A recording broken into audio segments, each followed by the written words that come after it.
Hey guys, it's Ophidian. I'm back again. This time with a cool little video, which is the first installment of a little series I've been wanting to start for a long time already, for a couple of years. I don't have a proper name for it yet, but essentially it's this. I want to do a series of challenge videos in which I work on a track according to some weird rules or a certain setup. The idea is to do one or two of them and then maybe open it up to you guys that you have some input on what the next challenges will be. So the first challenge of the series is make a track using only a 909 kick drum. For those of you who don't know, a 909 kick is a sound from the Roland drum computer from the early 80s called the TR-909. It featured analog, bass, and snare, and claps, and digital hi-hats. And it sounded not very much like an actual drum set.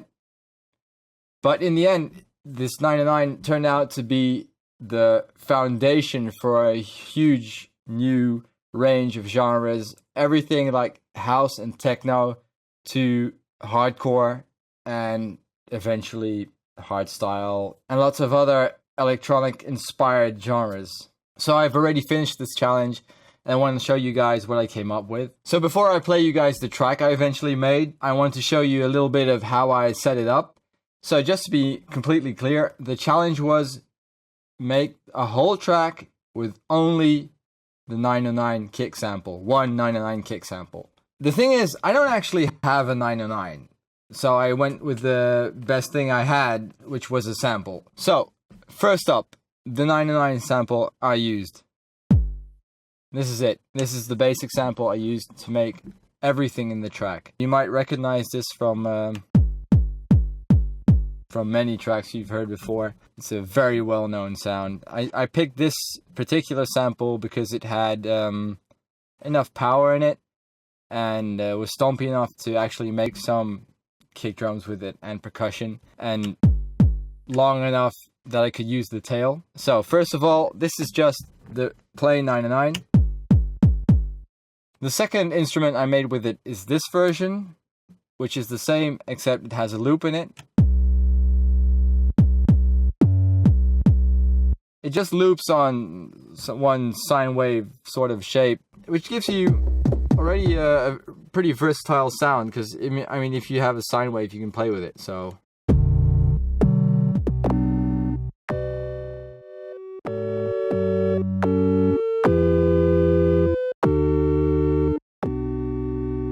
it's just the kick drum, but you can hear already that there's a lot more you can do with it than just plain 4/4 kicks. The next version is the same except it has a little fade in, one with a longer fade in, which I used eventually to make pads.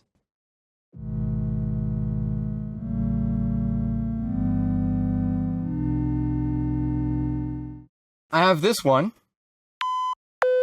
which is just the same except annoyingly high pitched up. This one, it's very soft, it has a little resonance to it, and I use that to make the same with a lot of reverb. Turns into this.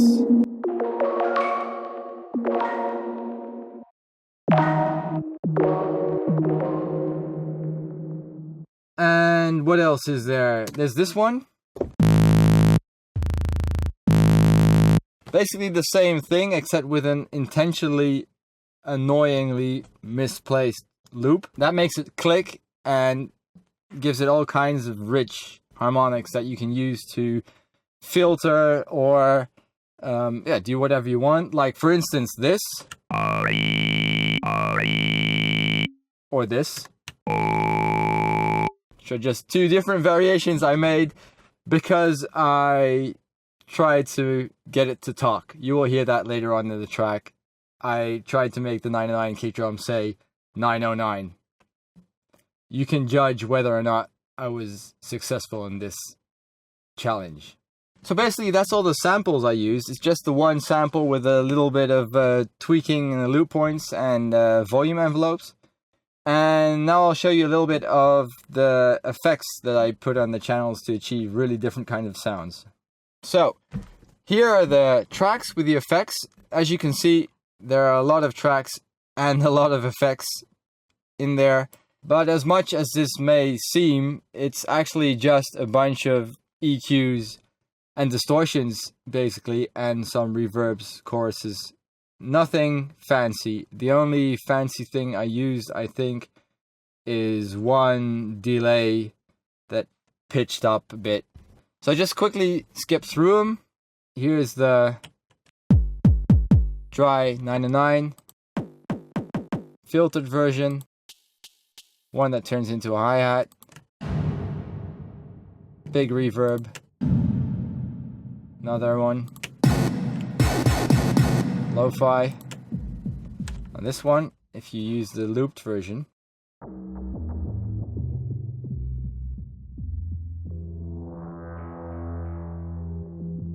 you can hear it's turning into a synth. Same with this. Dirty version.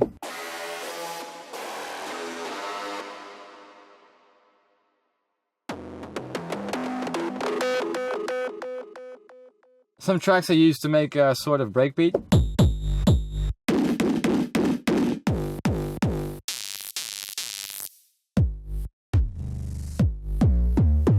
You can hear the compression on there. This next one is one of my favorite ones. It's a huge bass line, which is just the loop completely blown up.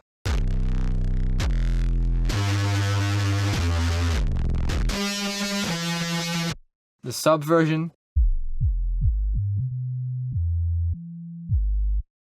Here we can see some tracks I used to build an actual modern sounding kit drum. Excuse me if the volume gets a bit higher.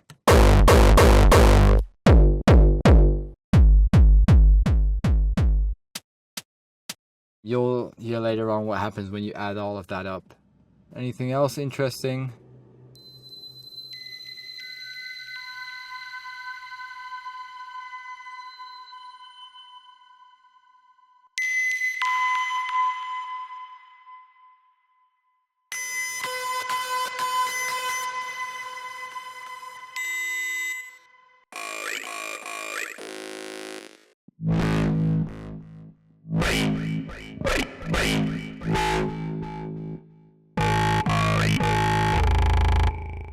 Well, that's basically all there is to it. Nothing really special, but I think the song is more than the sum of its parts, and without further ado, here goes.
So that was it. I was pretty stoked myself about how far I managed to go with just the one sample. I intentionally overdid it a bit just to have different parts in the song to show off different sounds and see, what kind of other creative things I could do with just these basic starting principles. That said, I hope you liked the track as well, and subscribe to my channel if you haven't already, if you want to see other challenges I'm going to do in the future. I have some interesting ideas lined up that I'm going to try out very soon.